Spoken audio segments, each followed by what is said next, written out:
Hi friends, I am Shonali welcoming you to Beginner Civil. So let's start. Today our topic is timber. It's from building material. तो पहले हम ये जान लेते हैं कि जो टिम्बर होता है वो क्या है। टिम्बर ट्री का ही एक पार्ट होता है, ठीक है। Means timber is a would which is suitable for building और इंजीनियरिंग पर्पज। तो फिर यहाँ पे देखिए जो ट्री होता है, पहले हम ये जान लेते हैं कि ट्री कितने टाइप का होता है। वो होता है exogenous tree and endogenous tree. Then exogenous tree also divided into two types, that's conifers and deciduous. Conifer जो होता है ये सॉफ्टवुड ट्री होता है, और जो डेसिडुअस होता है ये हार्डवुड ट्री होता है। अच्छा, और ये जो कॉनिफर होता है इसको हम एवरग्रीन ट्री भी बोलते हैं। अच्छा, इसका नाम कॉनिफर क्यों है? This trees bear cone shaped fruits, so these are called as conifer trees. Okay.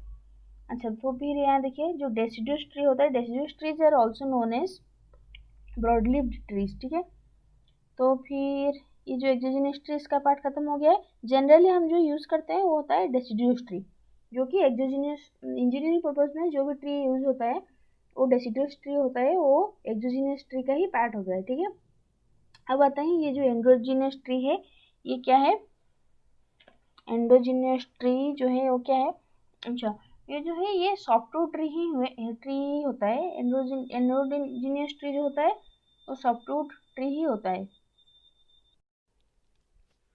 अच्छा, जो एंडोजीनियस ट्री होता है वो इनवर्ड ग्रो करता है। Means this trees grow inwards and here the fibres seen in their longitudinal section. Okay. अच्छा, यहाँ इस जो एंडोजीनियस ट्री होता है इसका एग्जाम्पल क्या क्या है? Bamboo tree, then cane, then palm, etcetera. Okay.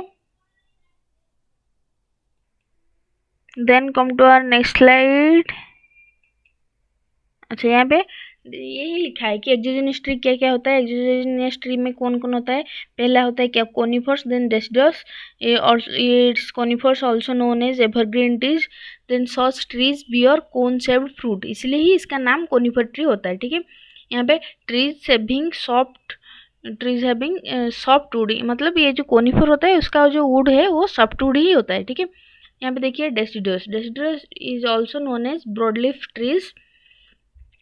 These leaves fall in autumn and new one new ones appear in spring season। Means ये जो उसका जो लीव्स होता है वो ऑटम में फॉल होता है और एक ही साथ स्प्रिंग में न्यू वाला जो होता है लीव्स वो आ जाता है, ठीक है। यहाँ पे देखिए ट्रीज हैविंग हार्डवुड्स, मीन्स जो डेसिडुअस ट्रीज होता है ये इसका जो वुड है वो हार्डवुड ही होता है, ठीक है।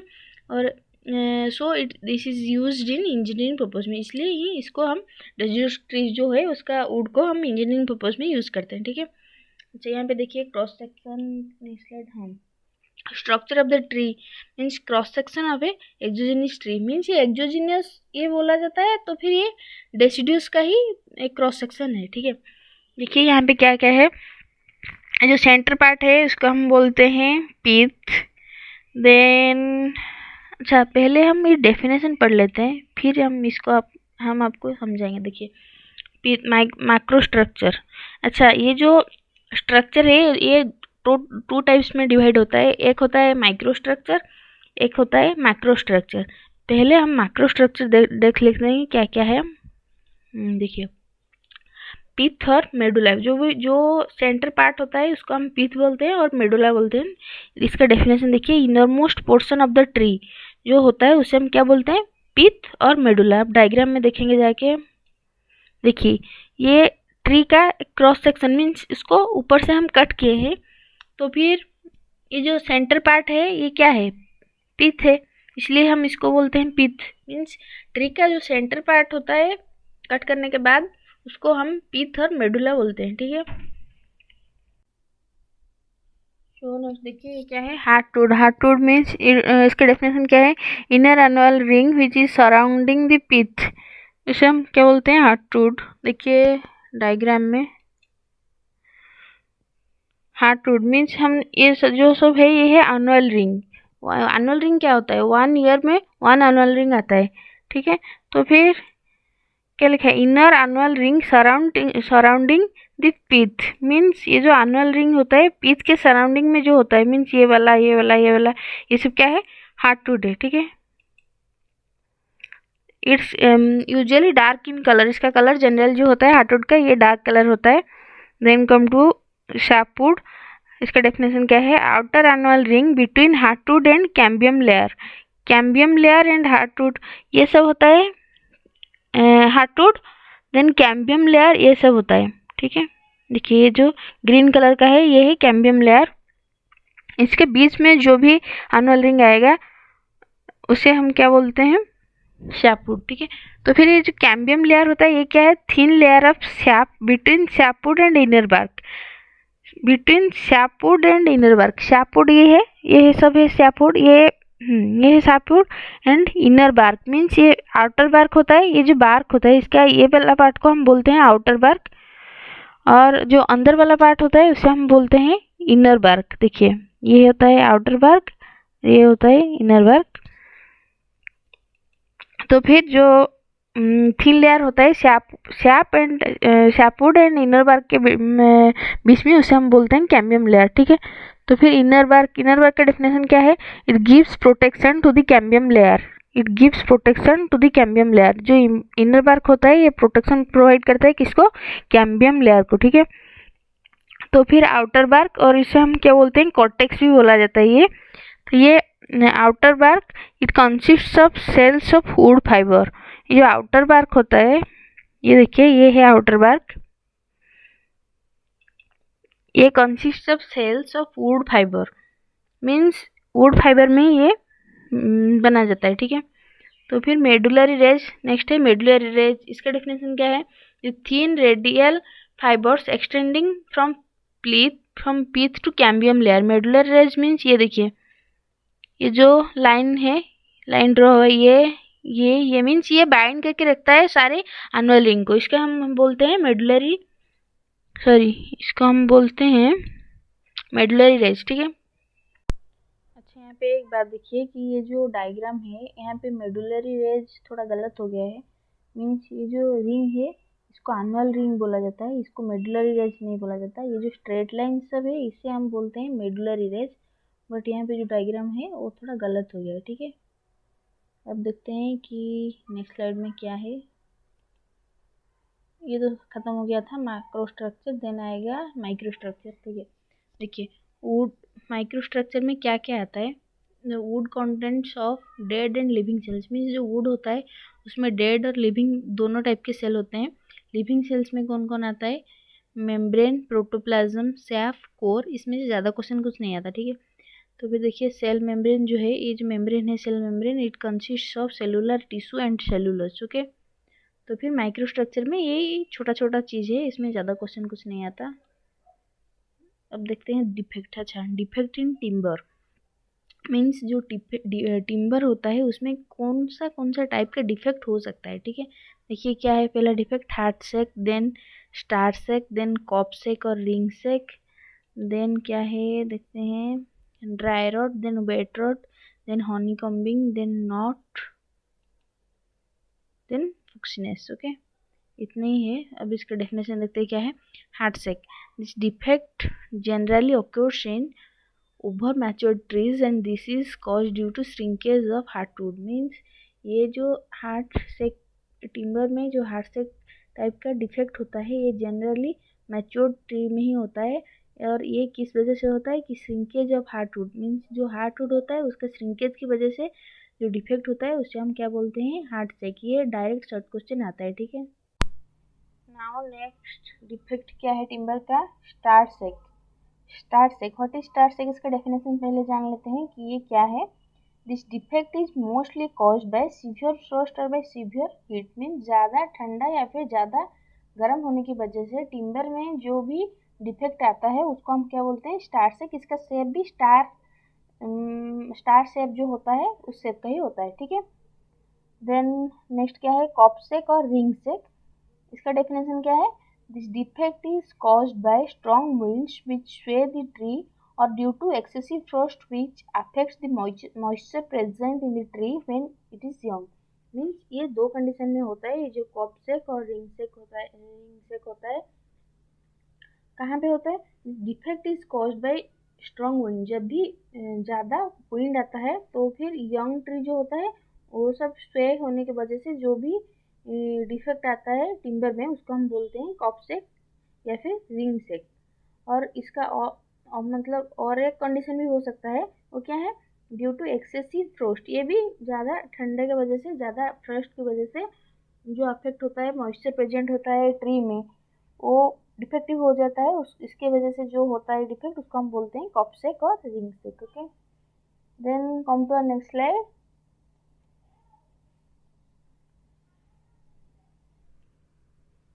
Now what is this dry rot? Dry rot, this defect is caused by fungus, means fungus की वजह से जो डिफेक्ट होता है टिम्बर में उसको हम क्या बोलते हैं, ड्राई रॉट। ये जो सब क्वेश्चन है ये डायरेक्ट आता है कि ये जो क्वेश्चन हम बाद में थोड़ा क्वेश्चन भी कर लेंगे। ये जो यहाँ पे जो भी डिफेक्ट है वो डायरेक्ट क्वेश्चन एग्जाम में आता है शॉर्ट क्वेश्चन में, ठीक है। देखिए वेट रॉट, वेट रॉट क्या है, this defect is caused bye alternating drawing and waiting of timber, means जब भी अल्टरनेट ड्राई वेट या फिर वेट ड्राई ड्राई वेट ऐसे होता रहता है, इसकी वजह से टिम्बर में जो भी डिफेक्ट आता है उसको हम बोलते हैं वेट रॉट, ठीक है।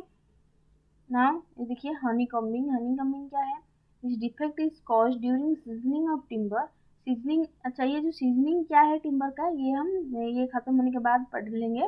अभी आप इसको याद कर लीजिए कि सीजनिंग की वजह से जो भी डिफेक्ट आता है टिम्बर में उसको हम क्या बोलते हैं, honeycombing. Okay, then knot, इसका डेफिनेशन क्या है, this defect is caused by the roots of small branches of the tree which is embedded in the stem with the formation of circular ring at right angles to those stem। okay, अच्छा not means what, आप लोग देखे होंगे कि जो बड़े बड़े tree होते हैं वहाँ पे जो मेन स्टेम है उसके साइड से छोटा छोटा रिंग शेप का स्मॉल ब्रांचेस भी निकलते हैं, ठीक है। अगर उसको हम कट कर देंगे तो फिर वो सर्कुलर रिंग जैसे ही दिखता है वहाँ पे स्टेम पे, तो फिर इसका यही एक डिफेक्ट है, इसे हम नॉट बोलते हैं। ये मे बी डेड हो सकता है, लाइव भी हो सकता है, ठीक है। देन नेक्स्ट क्या है देखते हैं,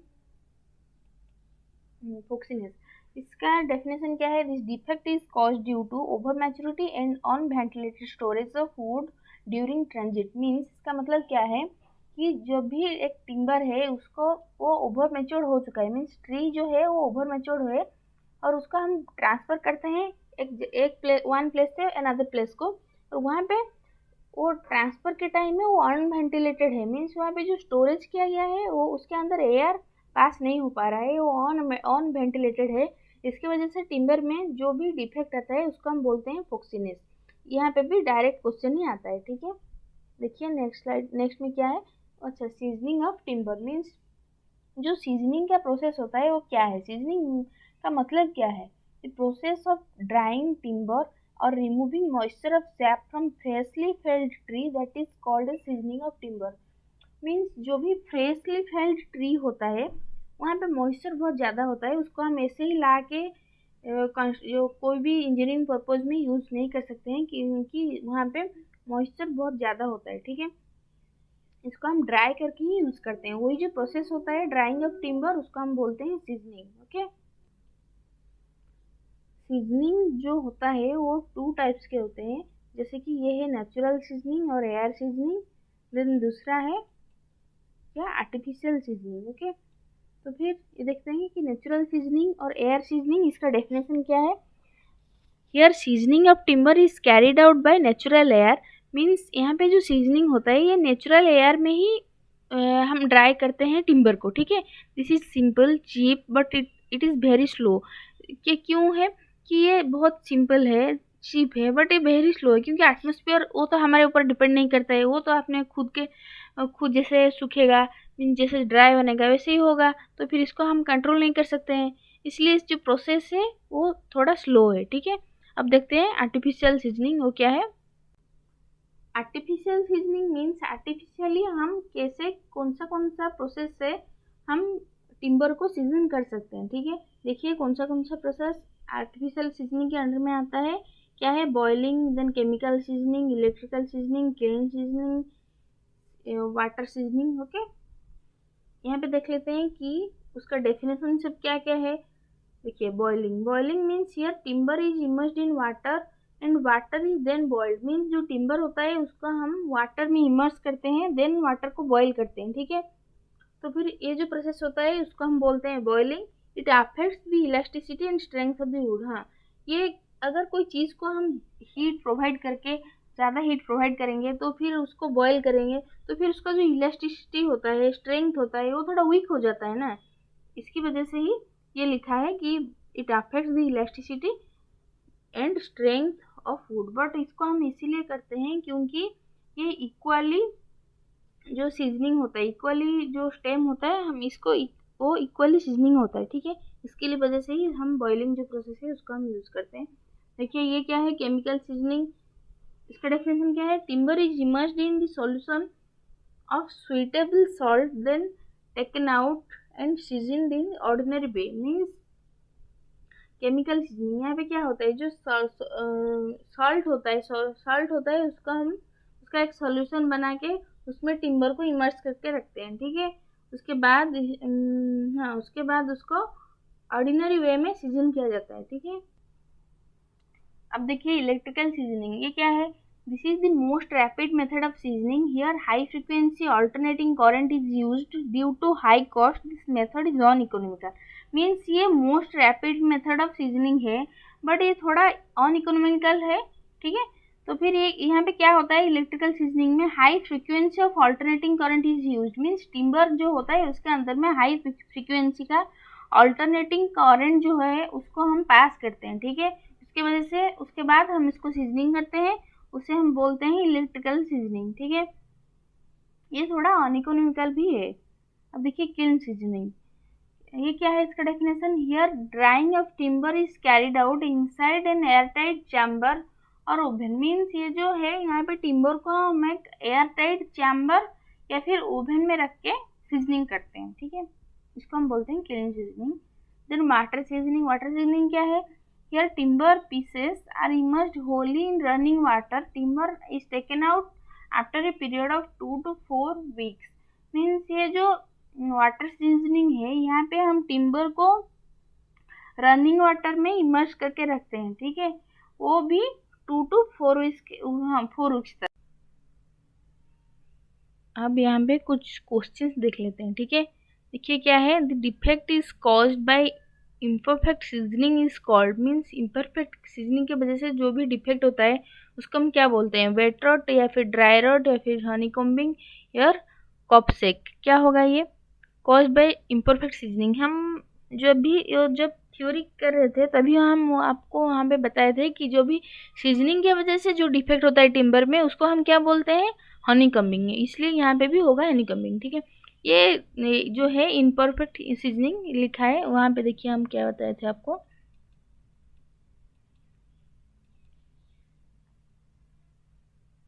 वेट, ये देखिए हनीकॉम्बिंग क्या है, this defect is caused due to seasoning of timber, उसको बोलते हैं हनीकॉम्बिंग, ठीक है। तो फिर नेक्स्ट क्वेश्चन क्या है, the moisture content in timber for framework should not exceed what percent. Mean जो मॉइस्चर कंटेंट होता है टिम्बर में फ्रेमवर्क के लिए, हम मीन्स फ्रेमवर्क के लिए हम जो भी टिम्बर यूज करते हैं उसका मॉइस्चर कंटेंट 15% से ज़्यादा नहीं होना चाहिए, ठीक है। Next question, the time required for air seasoning of softwood is which days. Means कितने डेज चाहिए, time required for air seasoning के, सॉफ्टवुड के एयर सीजनिंग के लिए कितने डेज, मिनिमम 60 to 90 डेज, ठीक है। तो फिर next, the strength of the timber is maximum in the direction dash to grains, parallel और परपेंडिकुलर। ये वाला जो क्वेश्चन होता है बहुत बार एग्जाम में आता है, एसएससी में भी आता है, ठीक है। The strength of timber is maximum in the direction. Means जो टिम्बर का स्ट्रेंथ होता है वो कौन सा डायरेक्शन में उसका जो स्ट्रेंथ है वो मैक्सिमम है, पैरेलल टू द ग्रेन्स, ठीक है। इसको याद रख लेना चाहिए कि जो मैक्सिमम स्ट्रेंथ होता है वो ज़्यादा होता है पैरेलल टू द ग्रेन्स, ठीक है। देखिए the time required for seasoning of timber in kiln seasoning is which days, 2 to 5 days या फिर 5 to 10 या 10 to 20 और 20 to 40। इसका आंसर होगा 10 to 20 डेज, ठीक है। The time required for seasoning of timber means kiln seasoning के लिए जो भी टाइम टिम्बर का किल्न सीजनिंग के लिए हमें 10 to 20 डेज चाहिए, ठीक है। यहाँ पे खत्म होता है टिम्बर अगर आज का सेशन आपको अच्छा लगा तो फिर please like share and subscribe to our channel Beginner civil.